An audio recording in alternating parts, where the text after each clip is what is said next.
Hello, I'm Kevin Doyle and I play Joseph Molesley on Downton Abbey. That's right, he has a first name. Do you recall what happened last at Downton? If not, no problem, here's something fun to jog your memory. It's 1927 when a surprising letter arrives at Downton Abbey. What is it? The King and Queen are coming to stay.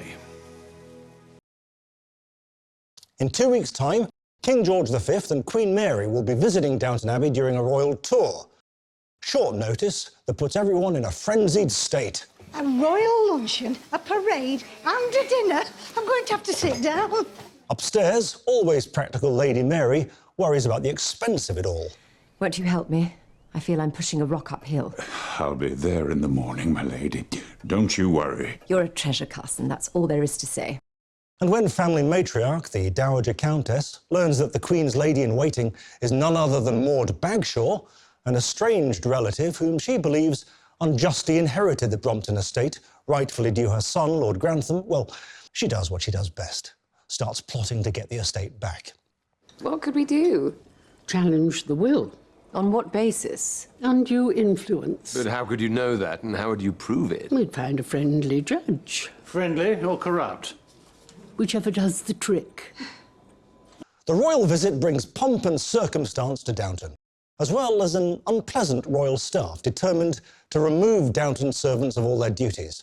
Saving the day, Anna and Bates have a masterful plan to rescue Downton's honour. Here's how it all goes down. Anna slips the chef some sleeping potion. Footman Andy locks the butler in his room. The rest of the royal staff is sent off on a wild goose chase.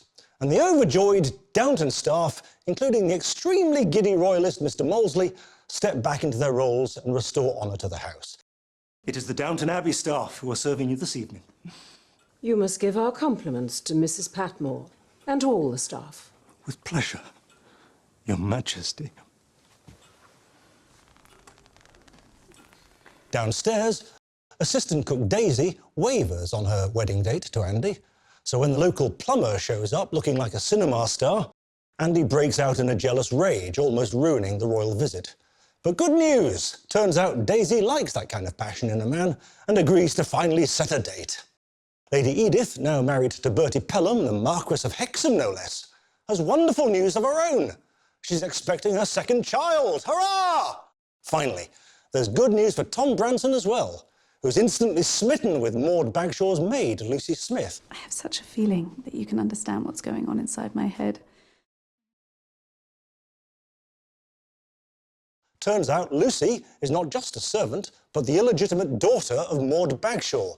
And it is she who will be inheriting the estate Violet's been trying to get her hands on.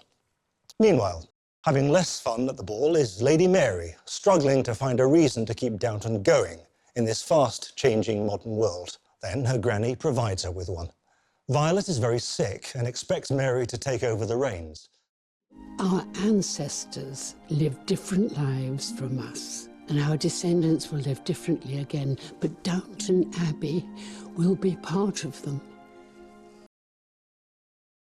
As Downton Abbey hurtles towards the 1930s, she marches into an uncertain time, where old traditions may be set aside for the new. For the Crawleys and their servants, the future is hard to predict. But whatever obstacles or challenges they may face, as has been shown time and time again, they'll stand strong and proudly and face them together.